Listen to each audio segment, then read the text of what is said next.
Namaskaram, Sadhguru. Existem muitos debates sobre imigrantes nos Estados Unidos neste momento. Qual é a solução para isso? Os Estados Unidos são uma terra de imigrantes, certo? Até mesmo hoje existe um grande fluxo. Se vocês abrirem seus muros e portões, creio que em 3 meses vocês terão 1 bilhão de habitantes. Ok? Portanto, a migração é um grande problema. Se 1,6 bilhão de pessoas começarem a migrar, nos próximos 8 a 10 anos isso supostamente acontecerá. Já está acontecendo. Apenas imagine qual cidade no mundo será habitável. Apenas imagine. Amanhã de manhã, se houver 20 milhões de pessoas a mais em Los Angeles, você poderá construir moradias para elas? Você pode oferecer serviços básicos a elas? Você consegue manter educação para elas? Assistência médica para elas? Nada é possível. Mesmo em um país com esse nível de riqueza, não será possível construir isso. Quando as pessoas migram, veja, você precisa entender isso. Agora mesmo, entre a África e os Estados Unidos, na Espanha, na Itália, em todos esses lugares, todos os anos milhares de pessoas estão se afogando nas águas. Elas não são noticiadas. A mídia não noticiará isso. Ninguém quer noticiar isso porque são pessoas indesejadas. Mas algumas mortes serão noticiadas. Mortes são noticiadas. Alguém é capaz de noticiar o sofrimento humano por deixar sua terra natal, arrastar suas mulheres e filhos e ir para algum lugar? Esse sofrimento alguém já conseguiu noticiar, eu pergunto. A morte é a única coisa que importa? O sofrimento humano importa, não é? O sofrimento humano não pode ser noticiado pela mídia. Somente se houver mortes, eles dirão 100 pessoas morreram, 200 pessoas morreram. Mas essa não é a realidade. Essas milhares de pessoas que deixaram suas terras natais, onde viveram desde sempre, e vieram e procuraram, desesperadamente aqui e ali, perdendo suas esposas, filhos e maridos, e procurando aqui e ali, isso não é pouca coisa.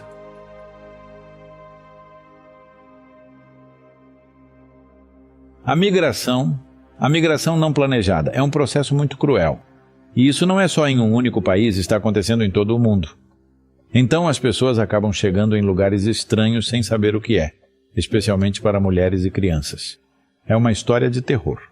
1 ou 2 gerações passam por uma verdadeira história de terror.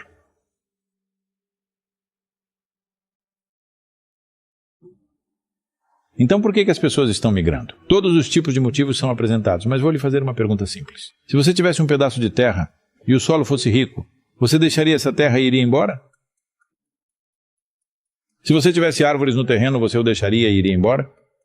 Você pode sobreviver facilmente lá, pelo menos a agricultura de subsistência pode ser feita. Sua alimentação ocorrerá mesmo que você não ganhe dinheiro. As pessoas não iriam deixar isso e partir. No momento, isso está em questão. A alimentação básica está em questão. Então, nos últimos 40 anos, retiramos quase 37% da camada superficial do solo do mundo. Tiramos, não existe mais. Nós o comemos, jogamos fora, fizemos alguma coisa com ele, mas ele não está onde deveria estar. Então temos solo para mais 80 a 100 colheitas. Qual é o nosso plano para amanhã? Até 2035. Eles esperam que haja uma escassez maciça de alimentos. Simplesmente. Porque desta vez, geralmente é assim a fome acontece por causa da falta de água. Hoje, porém, temos a capacidade de transportar água por meio de tubulações e canais. Mas desta vez isso vai acontecer por causa da falta de solo. Eles estão chamando isso de extinção do solo. Você já ouviu falar da extinção dos dinossauros? Você ouviu sobre Dodô se extinguindo? Mas essa é a extinção do solo, é o que estamos vendo. Mas, pelo menos ecologicamente, se o solo for rico, as pessoas permanecerão na terra, não a abandonarão para ir para outro lugar. Existem outros problemas. Agora as pessoas me dizem que 30 cidades do planeta têm 72% do investimento mundial. Com esse tipo de investimento desproporcional, obviamente as pessoas se acumularão em um só lugar. Isso precisa se expandir. Se o investimento precisa ser expandido, quem se arriscará a expandir seu investimento em um lugar onde é mais difícil fazer negócios? Você precisa criar um fundo que permita um pouco mais de dinheiro fácil. Se você quer dinheiro fácil, deve investi-lo em sociedades empobrecidas. Então estamos analisando isso de forma ampla, tentando trabalhar com as Nações Unidas e com as grandes empresas e criar um fundo em que as empresas receberão empréstimos facilitados por longos períodos de gestão, de 12 a 15 anos. Assim você tem tempo para ir até lá treinar as pessoas, criar talentos, criar um negócio e criar meios de subsistência lá para que as pessoas não precisem ir embora. Que tipo de negócio? Bem, as empresas podem decidir de que tipo dependendo do contexto das pessoas, da natureza de tudo o mais que está lá, do ecossistema. Mas, se não fizermos isso agora, se não expandirmos o investimento mundial em várias áreas, você verá que quando um segmento da população está vivendo com tanto conforto e bem-estar, outro segmento não tem nada. Você não pode controlar isso. Durante todos esses anos você controlou isso porque não havia transporte. Entende? Atualmente todo mundo tem transporte. Quando 1,5 bilhão de pessoas começarem a se deslocar, não um muro. As pessoas tentarão construir muros em todos os lugares. E o muro é uma solução somente até quando a maré estiver em um determinado nível. Quando a maré aumenta, ela cairá sobre o muro. De uma forma ou de outra eles entrarão. Não importa que tipo de barreiras você coloque. Nos próximos 10 anos eles chegarão de qualquer maneira. A menos que você faça investimentos em vários lugares e crie meios de subsistência. Os negócios precisam ser estruturados dessa forma. Sua ambição, seja ela qual for, quero que você entenda isso. Você perceberá isso no decorrer de sua vida, mas se você perceber logo, será melhor. Em termos de atividade, seja qual for a atividade que realizamos no mundo, quanto mais fundo tocamos outra vida, essa é a mais profunda satisfação da atividade. Esse é o propósito da atividade, com certeza. Você quer escrever um livro que ninguém quer ler? Não. Você quer cozinhar algo que ninguém quer comer? Você quer construir um prédio onde ninguém quer morar? Quando você faz alguma coisa, você quer que ela toque a vida de alguém. Então, se for esse o caso, você deve pensar, nesses termos, como impactar o maior número possível de vidas e onde podemos fazer isso. Se não criarmos essa oportunidade e permitirmos que as migrações ocorram, veremos coisas terríveis acontecerem, e isso irá aumentar de forma tremenda. Se não expandirmos os investimentos, se não expandirmos os negócios nas sociedades que estão presas na pobreza neste momento.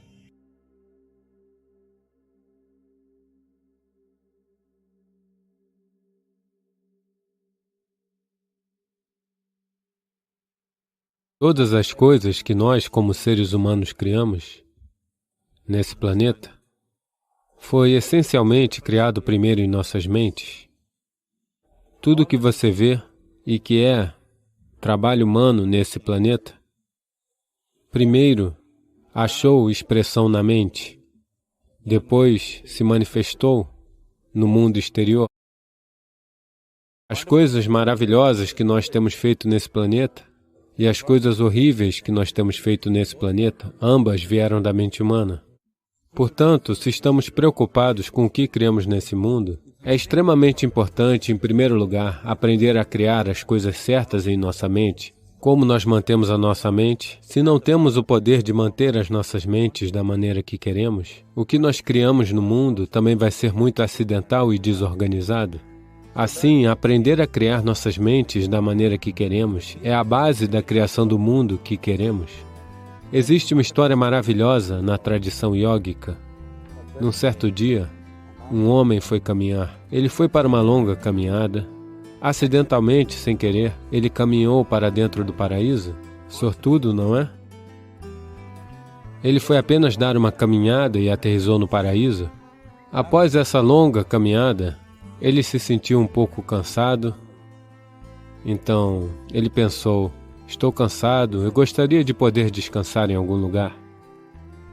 Ele olhou ao redor e ali havia uma bela árvore, debaixo da qual existia uma grama muito fofa. Então, ela era convidativa, ele foi e deitou sua cabeça ali e adormeceu. Passado algumas horas, ele acordou, bem descansado, e pensou: eu estou bem descansado, mas eu estou sentindo fome, eu gostaria de ter algo para comer. E ele pensou sobre todas as coisas boas que ele sempre quis comer em sua vida, e instantaneamente todas essas coisas apareceram na sua frente. Você precisa entender que lá o serviço é assim. Pessoas famintas não fazem perguntas. A comida veio e ele comeu. O estômago ficou cheio, e então ele pensou: Ah, meu estômago está cheio. Eu gostaria de ter alguma coisa para beber. Todas as coisas boas que ele sempre quis ter para beber, ele pensou sobre elas e todas elas apareceram na sua frente. Pessoas que bebem também não fazem perguntas. Então ele bebeu. Agora, com um pouco de álcool nele, você sabe, Charles Darwin disse, todos vocês eram macacos, suas caudas caíram. Não eu, Charles Darwin disse, que vocês eram macacos e suas caudas caíram e então vocês se tornaram humanos. Sim, definitivamente a cauda caiu. Mas o macaco, no yoga, nós sempre nos referimos a uma mente não estabelecida como markata, que quer dizer macaco. Por que estamos nos referindo à mente como um macaco é? Quais são as qualidades de um macaco? Uma coisa sobre um macaco é o seu movimento desnecessário. E outra coisa sobre o macaco é: se eu disser, você está macaqueando alguém, o que isso quer dizer? Imitação. Macaco e imitação se tornaram sinônimos. Assim, essas duas qualidades essenciais de um macaco são, em grande parte, as qualidades de uma mente não estabelecida, movimentos desnecessários. Você não precisa aprender isso de um macaco, você pode ensinar isso para o macaco. E a imitação é um trabalho constante da mente.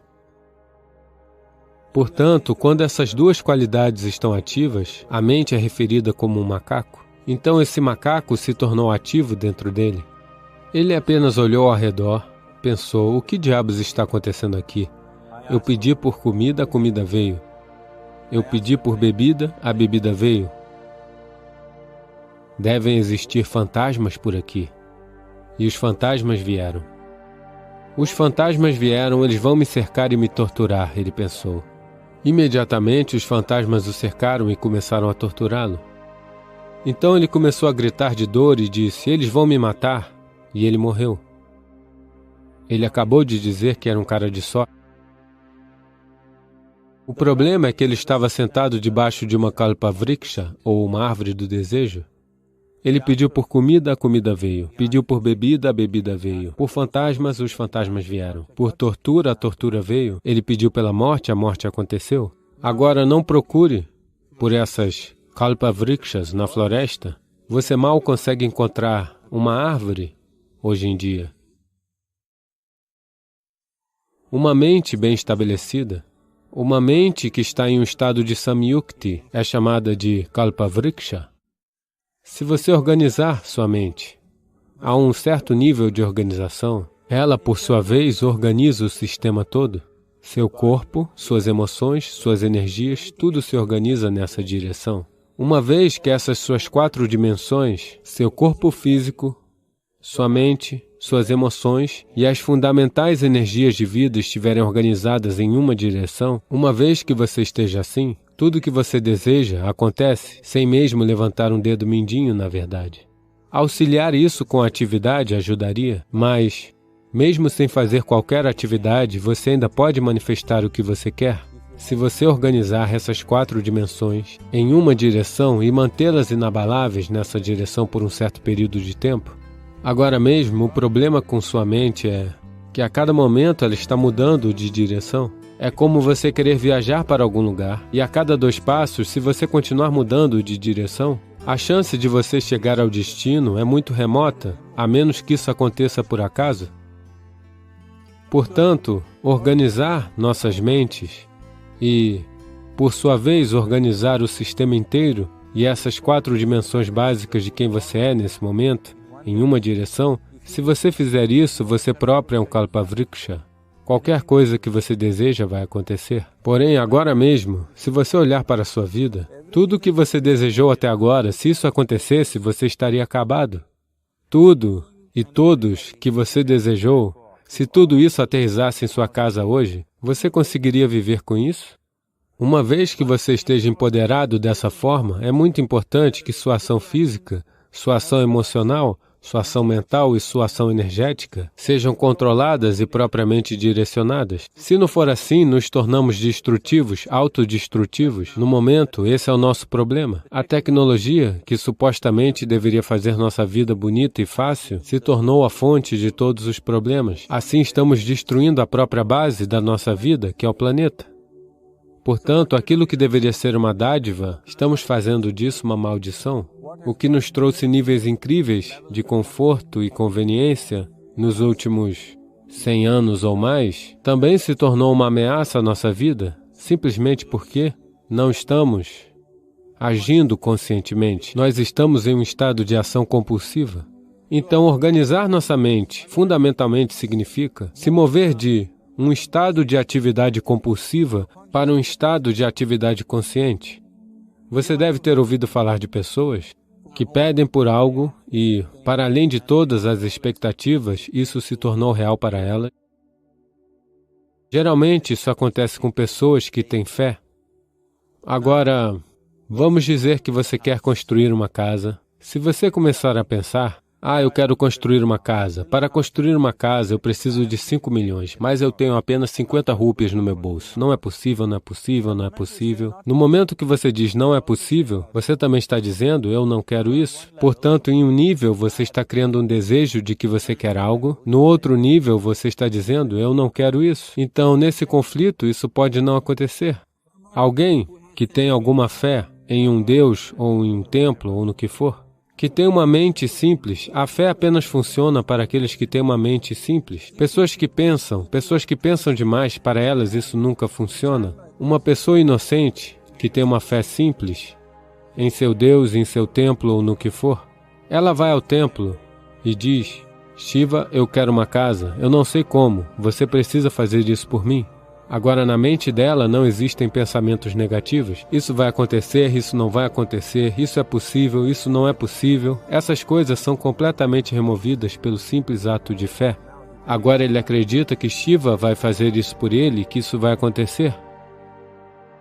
Então Shiva vai vir e construir sua casa? Não, eu quero que você entenda. Deus não vai erguer um dedo mindinho por você. O que você chama de Deus é a fonte da criação. Como um criador, ele tem feito um trabalho fenomenal, não resta dúvida sobre isso. Você poderia pensar numa criação melhor do que essa? Está na imaginação de alguém pensar alguma coisa melhor do que o que existe agora? Portanto, como um criador, ele fez seu trabalho maravilhosamente bem. Porém, se você quer que a vida aconteça da maneira que você quer, porque nesse momento, o ponto crucial da sua felicidade e do seu bem-estar é esse. Se de fato, se você está infeliz, a única e somente única razão pela qual você está infeliz é que a vida não está acontecendo da maneira que você acha que ela deveria acontecer. É apenas isso. Portanto, se a vida não está acontecendo da maneira que você pensa que ela deveria acontecer, você está infeliz. Se a vida acontece da maneira que você pensa que ela deveria acontecer, você está feliz. É tão simples quanto isso. Então, se a vida tem que acontecer da maneira que você acha que deveria acontecer, primeiro de tudo, como você pensa, com quanto foco você pensa, quanta estabilidade existe em seu pensamento e quanta reverberação existe no processo de pensamento, determinará se seu pensamento se tornará uma realidade ou se será apenas um pensamento vazio. Ou como não criar nenhum impedimento para o seu pensamento ao criar um processo de pensamento negativo. Essa possibilidade, algo é possível ou não é possível, está destruindo a humanidade. O que é possível e o que não é possível não é da sua conta, é trabalho da natureza. Seu trabalho é apenas batalhar pelo que você quer. Nesse momento, você está sentado aqui. Se eu lhe perguntar 2 questões simples, eu quero que você apenas observe isso e responda. Nesse momento, de onde você está sentado, você pode simplesmente voar? Você diz não. Nesse momento, de onde você está sentado, você pode se levantar e andar? Você vai dizer sim.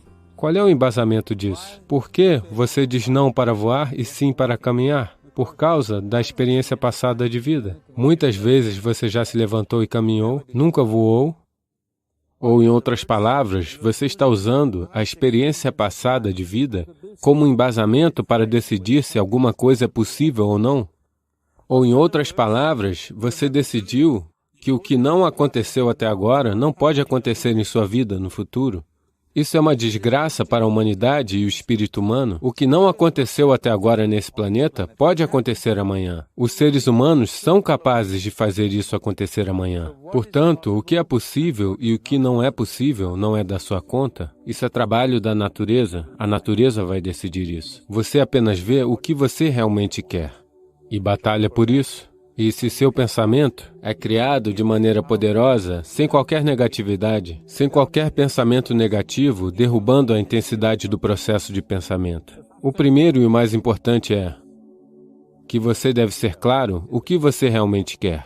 Se você não sabe o que você quer, a chance de criar isso não surge. Se você olhar para o que você realmente quer, o que todo ser humano quer é: ele quer viver alegremente, ele quer viver em paz, em termos de seus relacionamentos. Ele quer que isso seja amoroso e afetuoso. Ou, em outras palavras, tudo o que qualquer ser humano está buscando é agradabilidade dentro de si mesmo, agradabilidade ao seu redor. Essa agradabilidade, se acontece em nosso corpo, nós chamamos isso de saúde e prazer. Se ela acontece em nossa mente, nós chamamos isso de paz e alegria. Se ela acontece em nossa emoção, nós chamamos isso de amor e compaixão. Se ela acontece em nossa energia, nós chamamos isso de bem-aventurança e êxtase. Isso é tudo que um ser humano está procurando. Quer ele vá para o seu escritório trabalhar, ele quer ganhar dinheiro, construir uma carreira, criar uma família, se sentar num bar, se sentar no templo, ele ainda está procurando pela mesma coisa? A agradabilidade interior, a agradabilidade ao redor. Se é isso que queremos criar, eu acho que é hora de tratarmos disso diretamente e de nos comprometer com a sua criação. Então, você quer criar a si mesmo como um ser humano pacífico, um ser humano alegre, um ser humano amoroso, um ser humano agradável em todos os níveis? E você também quer um mundo assim? Um mundo pacífico, um mundo amoroso, um mundo alegre? Não, quero verduras, quero comida. Quando dizemos um mundo alegre, isso significa que tudo que você quer aconteceu? Então isso é tudo que você está procurando. Então tudo que você precisa fazer é se comprometer a criar isso. A criar um mundo pacífico, alegre e amoroso, tanto para você mesmo quanto para todos ao seu redor. Cada dia pela manhã, se você começar seu dia com esse pensamento simples em sua mente, que hoje, onde quer que eu vá, eu criarei um mundo pacífico, amoroso e alegre. Se você cair centenas de vezes no dia, qual é a importância disso? Para um homem comprometido, não existe tal coisa como fracasso. Se você cair centenas de vezes, são centenas de lições a serem aprendidas. Se você se compromete dessa forma a criar aquilo que realmente importa, nesse momento sua mente fica organizada. Uma vez que sua mente fica organizada, a maneira que você pensa e a maneira que você se sente, sua emoção vai ficar organizada. Uma vez que seu pensamento e sua emoção estão organizados, suas energias ficarão organizadas na mesma direção. Uma vez que seu pensamento, emoção e energias estejam organizados, seu próprio corpo vai se organizar. Quando todos esses quatro estão organizados em uma direção, sua habilidade de criar e manifestar o que você quer é fenomenal. Você é o criador de muitas maneiras. Aquilo que é a fonte da criação está funcionando dentro de você a cada momento da sua vida. É apenas isso. Você manteve ou não o acesso a essa dimensão? Organizar os 4 elementos básicos de sua vida, validar esse acesso. Existem ferramentas e tecnologias para fazer isso. Toda a ciência do yoga, toda a tecnologia a qual nos referimos por yoga é apenas sobre isso. Transformar você de um mero pedaço da criação para se tornar um criador. É meu desejo e minha bênção que todo ser humano nesse mundo tenha esse acesso à fonte da criação dentro de si, para que então ele possa funcionar aqui como um criador, não apenas como um pedaço de criação.